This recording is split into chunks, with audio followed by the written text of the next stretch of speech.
Bienvenidos sean todos ustedes a la primera clase de morfofunción del curso básico Gestión 2022-2023. Quien les habla es el magíster doctor Iván Jesús Ayala, eh, especialista en salud ocupacional, docente de la materia. Vamos a abordar este capítulo 1 de su libro decimoquinta edición de Tórtora con algunas pautas en los conceptos que se quiere que aprendan, haciendo énfasis en los objetivos de aprendizaje propiamente. Van a ver que las diapositivas que se les va a proporcionar tienen características que pueden ayudarles a comprender el tema y a estudiar el tema. Vayamos, sin más preámbulo, al capítulo 1 de su libro, que es propiamente Introducción al Cuerpo Humano. ¿Qué es lo primero que necesitamos abordar de este capítulo? Necesitamos abordar los objetivos de aprendizaje. Definir anatomía y fisiología, estableciendo su relación e importancia. Describir los 6 niveles de organización estructural. Definir los procesos vitales. Describir y comparar sistemas de retroalimentación. Tenemos describir la posición anatómica, identificando las regiones del cuerpo. Describir cavidades corporales, los órganos que contienen. Describir en forma general los cambios anatómicos y fisiológicos asociados al envejecimiento y describir la importancia de la imagenología. Recomendación. Desde la primera plana hasta la última plana, se necesita que aborden todos los conceptos que están en recuadros, imágenes, pie de página. Es así que uno de los conceptos que está iniciando el capítulo es el concepto de homeostasis. ¿Sí? Está en la primera plana del capítulo. ¿Cómo definimos homeostasis? Es el estado de relativa estabilidad del medio interno. Así lo definimos homeostasis. Tenemos mecanismos para mantener ese equilibrio que representa la homeostasis. Lo vamos a llamar mecanismos de retroalimentación. Estos mecanismos son ciclos correctivos para restaurar la homeostasis. Ejemplo, ejemplificaremos en un punto controlado que tiene el cuerpo. La frecuencia cardíaca en estado de reposo es de 70 latidos por minuto. Cuando se hace actividad física, la frecuencia cardíaca puede incrementar. Entonces, pero no puede estar incrementada todo el tiempo, ¿sí? Solo cuando hemos realizado actividad física. Dejamos de realizar actividad física y esa condición controlada tiene que volver a su equilibrio. Entonces, existen mecanismos de retroalimentación que van a corregir esa aceleración y van a volver los latidos cardíacos a la normalidad, a 70 latidos por minuto. Se comprendió entonces mecanismos de retroalimentación. Bueno, vayamos con conceptos que nos marca su libro. Para Tórtora, anatomía es la ciencia que estudia las estructuras del cuerpo y las relaciones entre ellas. Repito, la definición en Tórtora para anatomía es la ciencia que estudia las estructuras del cuerpo y la relación que hay entre ellas. Ahora, van a ver que en muchas partes de su libro, Tórtora remarca conceptos de etimología, de origen de la palabra, ¿no? Y la traducción. Por ejemplo, Ana traduce sobre, tomía cortar, cortar sobre. Esa es la etimología de la palabra anatomía. Vamos con el concepto y etimología de la palabra fisiología. El concepto que nos da Tórtora es la ciencia que estudia las funciones del cuerpo. Ese es el concepto. Ahora, si vamos a la etimología de la palabra fisiología en Tórtora, fisio traduce naturaleza y logía traduce estudio, el estudio de la naturaleza. Entonces, ese es el concepto de la etimología, del origen de la palabra. ¿Sí? Bueno, tenemos un recuadro que nos da Tórtora para establecer ramas relacionadas con la anatomía y también con la fisiología. Con la anatomía, en el recuadro 1.1 nos da conceptos. ¿Qué es la embriología? Es la ciencia que estudia la estructura del huevo embrionario, desde su formación, la fecundación, la unión del espermatozoide con el óvulo, forman el huevo embrionario, hasta las 8 semanas de desarrollo. Esa es la embriología. La biología del desarrollo es la ciencia que estudia la estructura desde la fertilización hasta la muerte. Desde la fertilización, puede ser fertilización in vitro, hasta la muerte. Fertilización in vitro quiere decir la fecundación que se realiza de manera externa, ¿no? La unión de un espermatozoide con un óvulo, ¿sí? In vitro, en una caja de Petri o en un laboratorio, puede ser también. Entonces, la biología del desarrollo se enfoca en esa característica de estudio. La biología celular es la ciencia que estudia la estructura de la célula. La histología es la ciencia que estudia la estructura del tejido con base microscópica, con un aparato para aumentar la visión. Y la anatomía es la ciencia que estudia la estructura sin la necesidad de la microscopía. Es así que la anatomía la podemos dividir en diferentes, o nos podemos apoyar en sus diferentes divisiones. Anatomía por sistemas. Es la ciencia que estudia la estructura por los diferentes sistemas que se divide el cuerpo humano. La anatomía regional es la ciencia que estudia las diferentes regiones que vamos a abordar en breve. La anatomía de superficie nos hace comprender las diferentes características estructurales superficiales y su relación interna, con la anatomía interna. Por ejemplo, si nosotros mencionamos al hombro, nos imaginamos la región del hombro, pero al describir conceptos anatómicos, la parte interna, ¿qué tiene? Tiene al músculo deltoides, tiene a la articulación del hombro. ¿Sí? Entonces, como la anatomía de superficie nos permite abordar características desde la superficie. ¿Nosotros qué hacemos? Nos apoyamos en esta anatomía de superficie. Realizamos inspección. ¿Dónde van a estar las alteraciones patológicas en un paciente? En la parte superficial, desde el cambio de coloración, ¿no? Como cuando ven a su enamorada y se ponen rojas las señoritas, los jóvenes, o cuando ven a su enamorado, las señoritas se ponen rojas, es un cambio de coloración, ¿no? Y es anatomía de superficie. O cuando falta oxígeno, hay un cambio de coloración, una persona se vuelve cianótica, azulada. No, pero eso valoramos como profesionales de la salud desde la inspección, observamos esa anatomía de superficie. Y también podemos realizar valoración de esa anatomía de superficie. Palpamos, palpación, dice Tortura, ¿no? Palpamos. ¿Qué características hay en esa estructura de superficie? La anatomía biológica. Nos palpamos en técnicas como rayos X, ecografías, resonancia magnética, tomografías, para poder valorar estructuras anatómicas internas, ¿no? Y si estas están alteradas, ¿no? Recientemente un paciente que llega con alteración o inflamación de la vesícula biliar, yo palpo un punto doloroso en el hipocondrio derecho y me doy una idea de que está inflamada la vesícula, pero confirmo con un estudio imagenológico, la ecografía me va a dar cuenta si hay cálculos biliares o solo está inflamada la vesícula biliar. La anatomía patológica, entonces, me hace énfasis en alteraciones estructurales que se suscitan durante procesos o enfermedad del individuo. Vayamos con la fisiología molecular. Una ciencia que me permite el estudio de moléculas como tal, el ADN, las proteínas, ¿sí?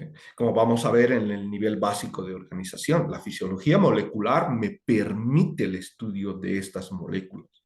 La neurofisiología me permite el estudio de la célula nerviosa y cómo funciona esta célula nerviosa.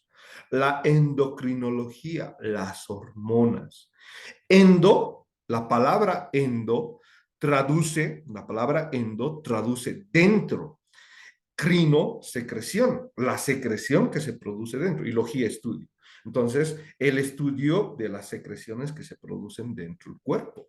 Eso es la endocrinología. Entonces, la inmunología, el estudio de las células, de las defensas del cuerpo sobre microorganismos. La fisiopatología estudia los cambios fisiológicos que se dan en el individuo durante la enfermedad. Y ustedes van a abordar justamente los que aprueben durante la carrera una materia propiamente, que es fisiopatología, ¿no? La fisiología renal, estudiar la función renal. La fisiología del ejercicio, los cambios que se dan en el cuerpo cuando hay actividad muscular. Eso es la fisiología del ejercicio. ¿Qué cambios se dan cuando hay actividad muscular? Desde el aumento de la frecuencia respiratoria, para introducir más oxígeno, desde el aumento de la frecuencia cardíaca, ¿no?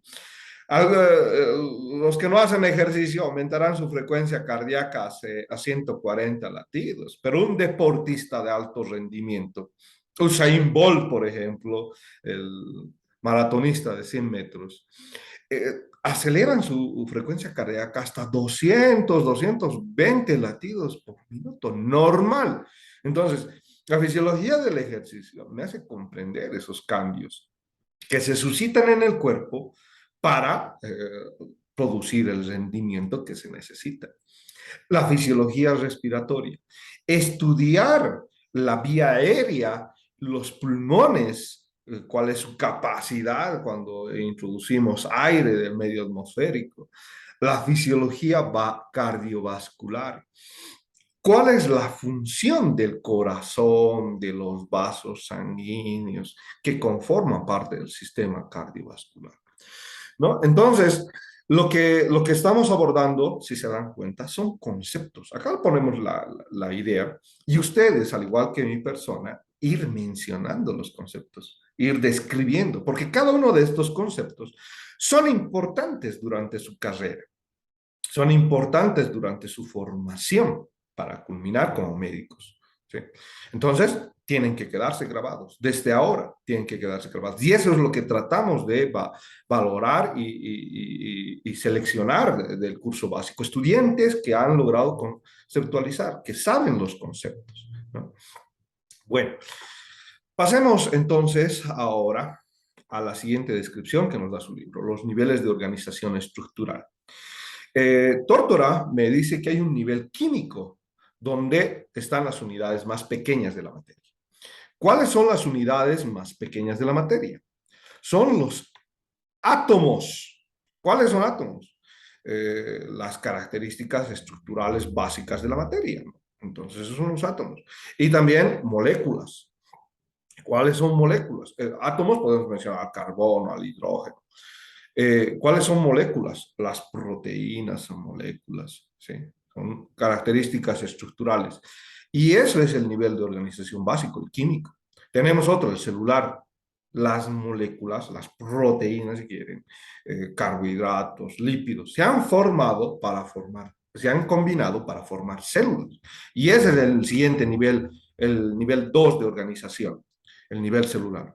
Tenemos otro, el nivel tisular. Está conformado por un grupo de células y forman un tejido, ¿no? Acá está el tejido denominado como músculo liso. Ese es el nivel tisular como tal. Y el nivel 4, que son los órganos, donde confluyen diversos tipos de tejido. Acá está un estómago. Un estómago que tiene 3 capas, ¿no? Tiene la capa externa, la serosa, tiene la capa intermedia, donde está el músculo liso, y la capa interna, donde está la mucosa como tal. Entonces, son 3 tipos de tejido diferentes, ¿no? Y están formando un órgano. Los diferentes órganos que se relacionan con una función en común van a formar un sistema. Acá tenemos el sistema como tal, órganos relacionados con una función común, ¿sí? Entonces, en el aparato, en el sistema nervioso, por ejemplo, tenemos un conjunto de estructuras con características similares que desarrollan una función común, transportar información como tal, ¿no? Bueno, y el siguiente nivel de organización, después de haber entendido de este nivel químico, tenemos un organismo. Todo el conjunto de sistemas, todo el conjunto de los anteriores niveles de organización forman un organismo. Acá tenemos un jugador, estamos viviendo el mundial, ¿no? Un jugador de fútbol. Todo un individuo vivo es un organismo. ¿Sí? Está formando un organismo. Ahora, en su literatura, para ser claros y precisos, Tórtora hace una diferenciación entre aparato y sistema. Aparato, un conjunto de sistemas. Sistemas, un conjunto de estructuras que tienen una característica embriológica y estructural, ¿sí?, homogénea. Sin embargo, un aparato tiene una característica estructural heterogénea. Estructural, sus órganos de diferente característica estructural en torno a tejidos, está formando un aparato. Y un sistema con características estructurales homogéneas. ¿Qué sistemas tenemos? Tenemos el sistema linfático. Tenemos, ¿quién lo forma el sistema linfático? Órganos linfáticos. Ustedes van a tener los recuadros que hay en su libro, donde muestran los órganos y la función que tienen, ¿no? El sistema linfático lo componen órganos linfáticos desde las amígdalas, el vaso, ganglios linfáticos, vasos linfáticos, la linfa, ¿sí? ¿Dónde están nuestras células de defensa? Que son estudiadas por el sistema inmunológico o por la ciencia denominada inmunología. El sistema endocrino, hace rato también mencionábamos la endocrinología. Endocrino, ¿quién lo forma? Tenemos glándulas desde la parte encefálica y el hipotálamo, hipófisis, la tiroides, el páncreas, la glándula suprarrenal, son parte del sistema endocrino. Liberan hormonas para regular las funciones del cuerpo humano. El sistema muscular lo forman tres tipos de músculos, el esquelético, el liso, el cardíaco, ¿no?, para realizar actividad en el cuerpo. El sistema nervioso lo conforman el encéfalo, la médula espinal, ¿sí? Las neuronas forman parte del sistema nervioso como parte estructural básica. El sistema tegumentario, la piel y sus anexos, ¿qué quiere decir anexos? Glándulas sudoríparas, glándulas sebáceas, cabello, uñas, ¿sí?, son parte del sistema tegumentario.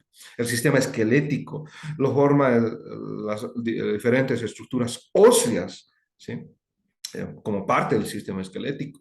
El aparatos cardiovascular, el corazón, los vasos, arterias, venas, respiratorio, la tráquea, que es la vía respiratoria, los pulmones, el aparato digestivo, el esófago, el estómago, el,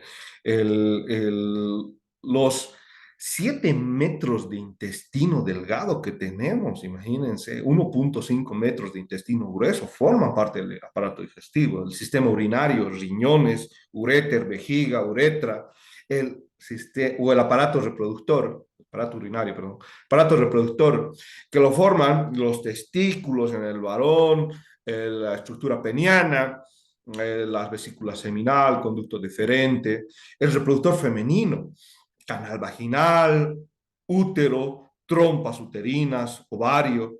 Entonces, lo que Tórtora hace es dar un pantallazo a los diferentes aparatos y sistemas que están formando el sexto nivel de organización estructural que mencionan, ¿no? Un organismo vivo. Está formando un organismo vivo, este conjunto de sistemas y aparatos, que repito, es una mención de su literatura, de Tórtora. Ya abordarán conceptos de otras literaturas también, ¿no? Pero por el momento, el concepto de aparato y sistema es este. Tenemos procesos vitales básicos que suceden en el organismo. Para que una persona esté viva, tiene que tener procesos vitales básicos mencionados en Tórtora. Metabolismo es la suma de los procesos químicos que ocurren en el cuerpo. Tenemos anabolismo, ascender, y catabolismo, descender. Así está traducido etimológicamente la palabra que está en su libro de Tórtora. Anabolismo, ascender. Entonces, juntamos moléculas Como ustedes pueden ver en esta imagen, juntamos moléculas. Acá está molécula de color rojo, azul, amarillo. Y estamos formando una molécula más compleja. ¿Qué moléculas simples tenemos? Tenemos aminoácidos y van a formar una molécula más compleja, proteínas. ¿Sí? Entonces estamos ascendiendo, anabolismo, ascender. Entonces estamos estructurando, estamos formando y eso sucede en su cuerpo. ¿Quién es responsable de esto? Uno de los órganos más importantes, el hígado. Catabolismo, descender. Entonces, una molécula compleja la degradamos en moléculas simples. Proceso inverso, hace rato decíamos aminoácidos para proteínas. Ahora mencionamos que una proteína la degradamos y obtenemos aminoácidos. ¿Sí? Y eso es lo que sucede en el aparato digestivo. Ustedes ingieren carne, proteína, mediante los diferentes jugos gástricos y digestivos, agarran la molécula compleja y la convierten en moléculas simples, aminoácidos, para que estos puedan ser absorbidos. ¿Sí? Otra, de proceso vital, capacidad de respuesta. Tenemos capacidad de detectar cambios y responder a ellos. Muchos de estos cambios pueden ayudarnos a sobrevivir. Por ejemplo, cuando escuchamos que un sonido de desaceleración, cuando frena un auto, frena una moto, ¿qué escuchan? Un derrape, ¿no? Entonces, ¿qué pasa? ¿Se quedan mirando a un lado? No, su instinto y además el sonido genera una respuesta de desvío de mirada. ¿Para qué? Para que ustedes se alejen o reaccionen, generen una capacidad de respuesta ante tal sonido, ¿no? Entonces, la capacidad de respuesta será alejarse o tener una reacción, ponernos a resguardo. ¿Sí? Otro proceso vital, movimiento, el desplazamiento, y acá como un corredor, ¿no? Pero no solamente a nivel macro, sino a nivel de órganos y a nivel celular. Por ejemplo, movimiento. La vesícula biliar, también como menciona Tortor en el ejemplo, se contrae cuando ustedes ingieren grasas. Ingieren grasas y se contrae la vesícula biliar. ¿Para qué? Para liberar bilis. El efecto detergente, para que logren captar el ejemplo que da Tortor. Ustedes agarran agua en un vaso y lo ponen aceite. ¿Qué va a hacer el aceite? Se va a quedar como una capa encima del vaso. Entonces, ¿qué van a hacer? Agarrar gotitas de detergente, lavavajillas, ¿no? Agarran gotas de detergente y ¿qué hace? ¿Sabes? Separa el aceite que estaba como una sola capa, lo separa en gotitas. El mismo ejemplo para la bilis. La bilis, cuando ustedes consumen grasa, una pasilita, las jivas que se han puesto de moda en Cochabamba, en todo lado. Entonces, liberan bilis y hacen este efecto detergente. ¿Para qué? Para que puedan absorber las grasas. Entonces, la vesícula biliar se moviliza en la parte interna, genera contracciones para liberar la bilis almacenada. La vesícula biliar solo almacena. ¿Quién produce ese hígado? Las células se movilizan. Entonces, cuando tienen una infección, un punto de infección, las células de defensa, los leucocitos, van y se movilizan al área donde está suscitándose el proceso infeccioso, ¿no? Desde el torrente sanguíneo hasta el punto de infección.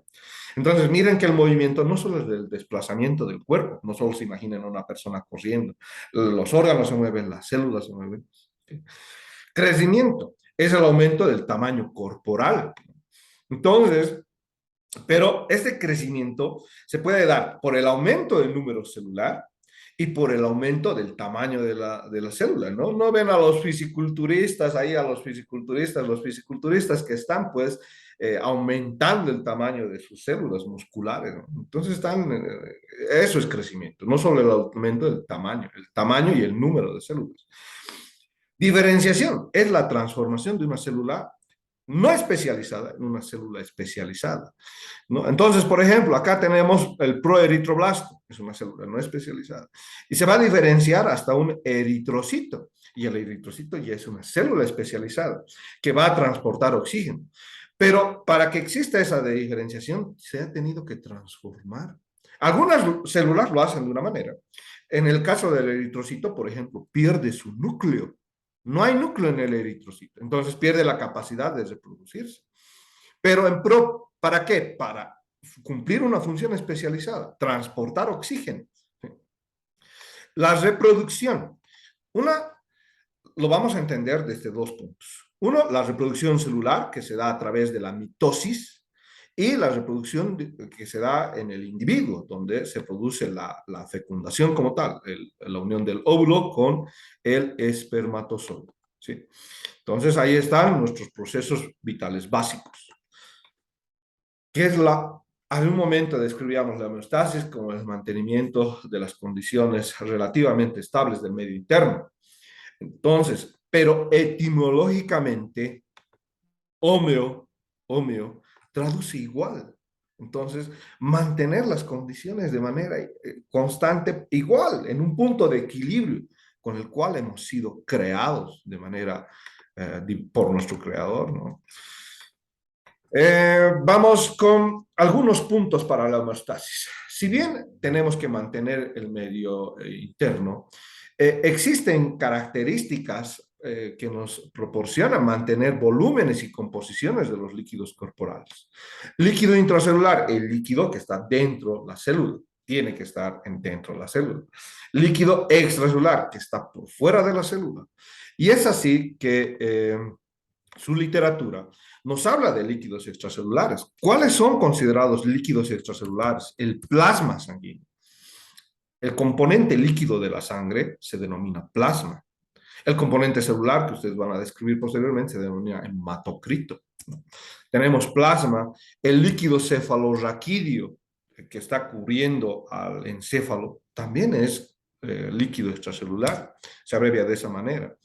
El líquido sinovial también es líquido extracelular. ¿Sí? Entonces, hay una composición en ambos, tanto en el líquido extracelular y en el líquido intracelular, que tienen que mantenerse en equilibrio.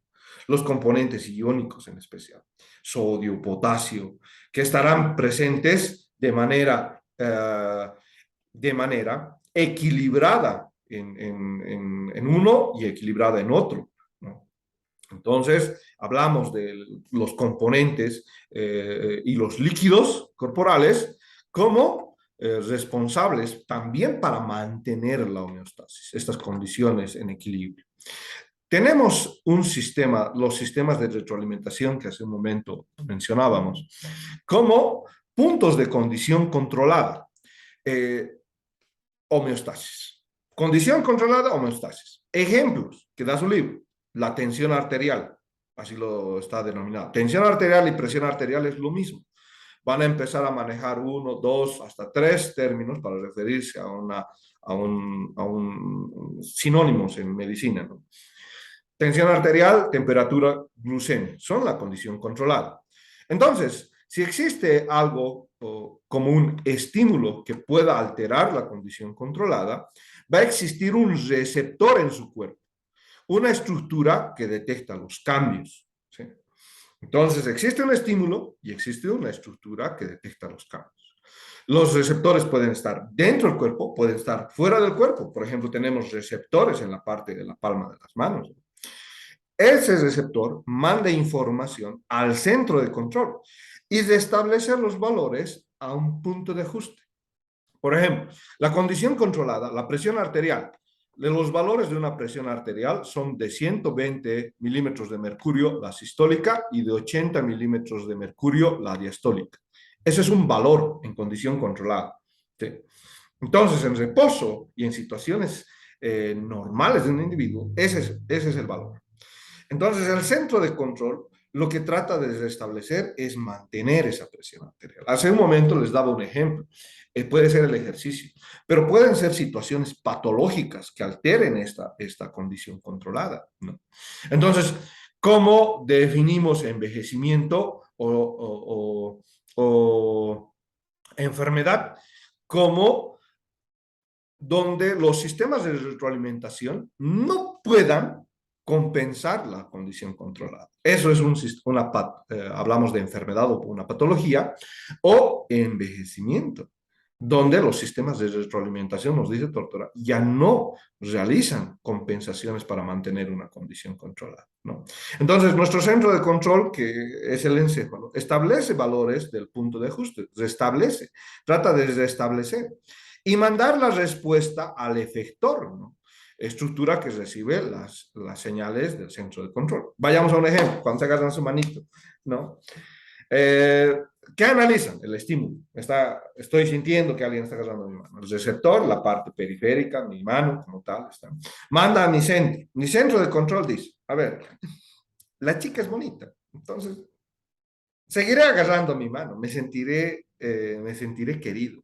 Es más, yo también le agarraré su mano. Entonces el efector, su misma mano, entonces agarra con más fuerza, agarra con cariño, con emoción. Hay un ejemplo del sistema de retroalimentación que lo viven algunos, ¿no? Bueno, tenemos terminología anatómica básica, nombres anatómicos comunes de partes del cuerpo. ¿Cuáles son los nombres anatómicos comunes de las partes del cuerpo? Miren, tenemos esto les va a ayudar a estudiar, es una esquematización de lo que tienen en su libro, pero sin los nombres, donde yo puedo tranquilamente definir cada una de las regiones del cuerpo. Número uno es la porción cefálica. Número 1.1 es la porción de la cabeza. 1.2, la porción facial, la cara. 2, el cuello. 3, la axila. 4, el brazo. 5, la fosa del codo. 6, la porción antebraquial o antebrazo. 7, la muñeca. 8, la palma de la mano. 9, los dedos. 10, muslo o región femoral, dice su libro. 11, rodilla. 12, la porción anterior de la pierna. 13, tobillo. 15, dedos. Entre el 13 y el 14, perdón, 14 dedos. 13 y 14 forman el pie. 15, dedo gordo. 16, que estoy manejando este lado para que me sigan con la numeración. 16, el dorso del pie. 17, 17 es el monte del pubis. 20 es la ingle. 19 el pulgar. 18 es toda la mano. Eso es mano. Hace rato el 8 es solo palma de la mano. 21, la región coxal o cadera. 22, ombligo. 24, región mamaria. 25, región esternal. 26 es el mentón. 27, los labios o región orbicular de los labios. 28, nasal. 29, la mejilla. Acá tenemos 30, la porción óptica. 31, la porción orbicular. 32, acá 32, la porción temporal. Esta es la porción temporal o 100. Y esta porción es la porción frontal. Bueno, vamos con otra vista. Esa es la posición anatómica. ¿Cómo es la posición anatómica? Un individuo, vista al frente, ambos palmas de la mano, vista al frente, ¿sí? Y con los pies levemente separados. Esta terminología básica nos ayuda a definir con precisión, ¿no?, cada una de las regiones. El 33, la región occipital. 1, la porción, hemos mencionado hace un rato, la porción cefálica. 2, la porción del cuello. 34, la porción escapular. 35, la porción vertebral. 36, la porción posterior del codo. 37, la porción sacra. 38, la porción glútea. 39, está señalando en esta porción recién el periné. 40, la región popitlea. 41, la pantorrilla. 42, la planta del pie. 43, la porción del talón, porción calcánea también. 44, el dorso de la mano. Todo esto representa extremidad inferior, todo esto representa extremidad superior. Todo esto es el dorso, todo esto es la porción lumbar, ¿sí?, la región lumbar. Y en la porción previa de la vista anterior también teníamos, esta es la porción torácica, ¿sí?, esta es la porción abdominal y esta es la porción pélvica, la división del tronco. Entonces, esta presentación, esta diapositiva, puede ayudarles a manejar, que ustedes con la numeración manejen esa terminología anatómica, tal como lo estoy haciendo, ¿sí? Entonces, para fines que el estudiante logre agarrar conceptos y ir colocando justamente esos conceptos en esta presentación. Tenemos otros términos que nos menciona Tórtora, los términos direccionales. ¿Qué es el término superior? Es en dirección a la cabeza, en dirección a la cabeza. Y su libro menciona algunos ejemplos. Vamos a tomar algunos ejemplos de su libro y otros también que están en el cuerpo humano. Por ejemplo, el corazón es superior al estómago, así lo dice su libro. El corazón es superior al estómago porque está más en dirección a la cabeza, ¿no? Es el ejemplo que se toma. Inferior, alejado de la cabeza. Entonces, lo mismo, la característica del el estómago es inferior a los pulmones como tal, ¿no? Entonces está alejado el estómago, nos referimos al estómago, es inferior a los pulmones. Anterior, que está cerca del frente o está hacia la parte del frente del individuo. Posterior, que está cerca del dorso. La nariz, por ejemplo, es anterior en relación a la oreja. Y la oreja es posterior en relación a la nariz, está cerca al dorso, a la cara posterior del individuo. ¿Sí? Otros términos direccionales. Nosotros, para referirnos a medial, quiero que pongan atención a esto. Esta es la línea media, una línea imaginaria que trazamos en el cuerpo. Repito, es una línea imaginaria, una línea medial. ¿Sí? Todas las estructuras que estén cerca a la línea media lo vamos a denominar medial. Y todo lo que lateral lo vamos a llamar aquello alejado de la línea. Ejemplo que está en su libro, por ejemplo. Vamos con este huesito. Este huesito es la ulno cúbito. ¿Sí? El cúbito está medial en relación al radio. El radio, que es el otro, que lo vamos a marcar de color azul, por ejemplo. Acá está el radio. Es lateral en relación a la ulna. Repito, el cúbito está más cerca de esta línea media. Por eso lo llamamos medial, está en sentido medial. Si lo comparamos con quién, con el radio. ¿Sí? Lateral, alejado de la línea media. Podemos agarrar este mismo ejemplo. El radio está alejado de la línea media. O como está en su libro, los pulmones son laterales en relación al corazón, están alejados de la línea media. Intermedio, que está entre dos estructuras. El corazón es una estructura intermedia, está entre los dos pulmones. Homolateral, del mismo lado. Entonces, ¿qué estructura está en el mismo lado?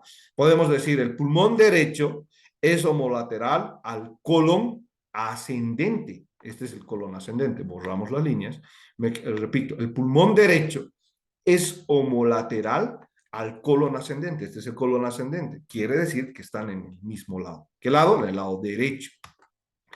Vamos con otro.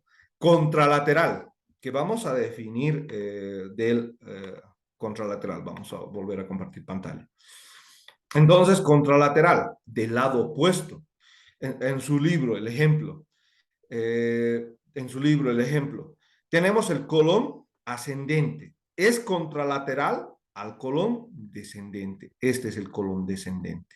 ¿Sí? Entonces, el contralateral está en el lado opuesto. Proximal, más cercano a su punto de origen. Entonces, la cabeza del húmero es proximal.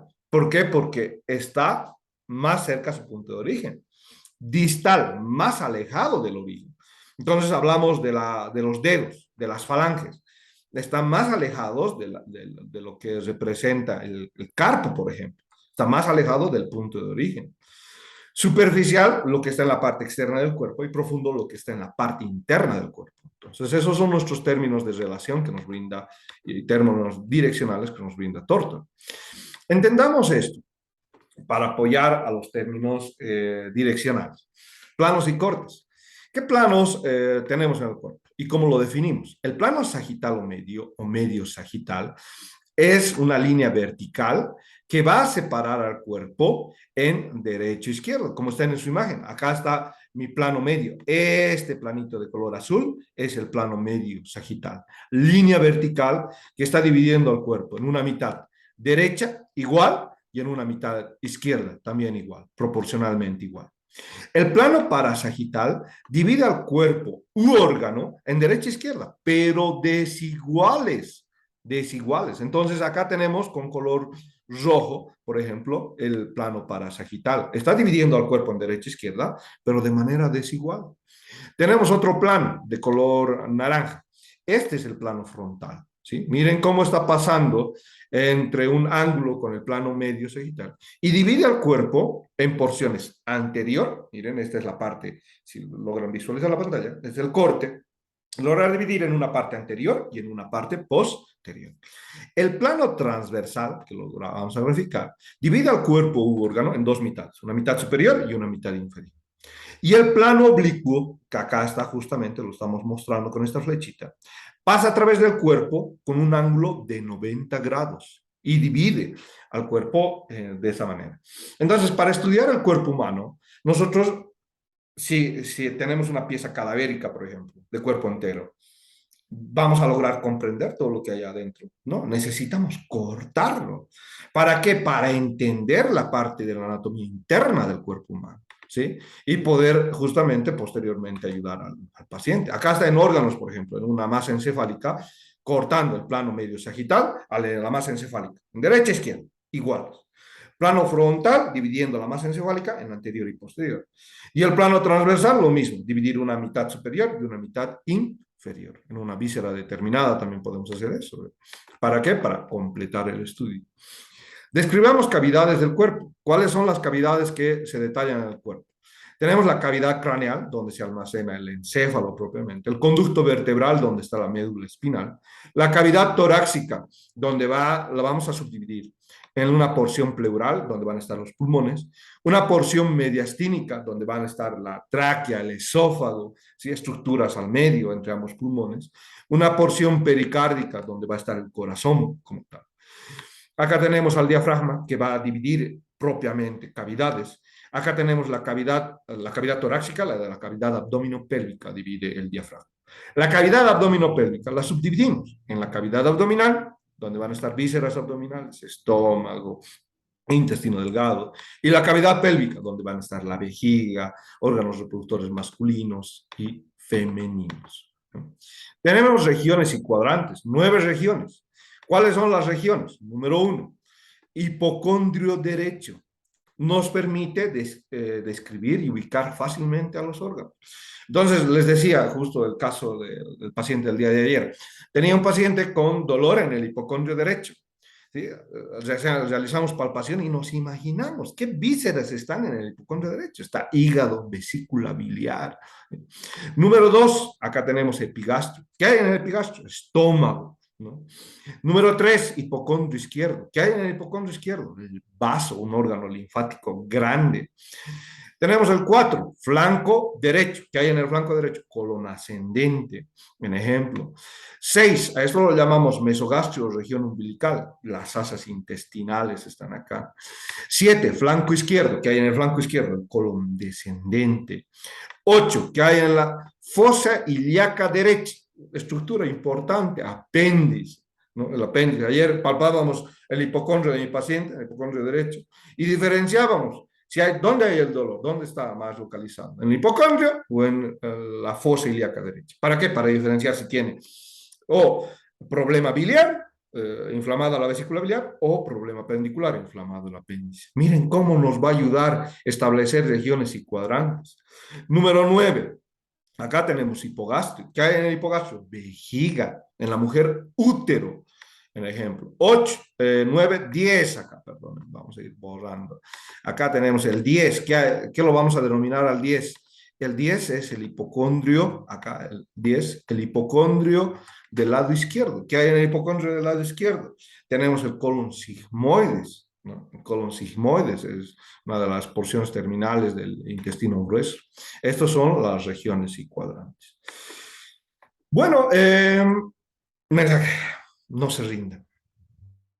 Enfóquense como lo mismo que había mencionado a un estudiante alguna vez.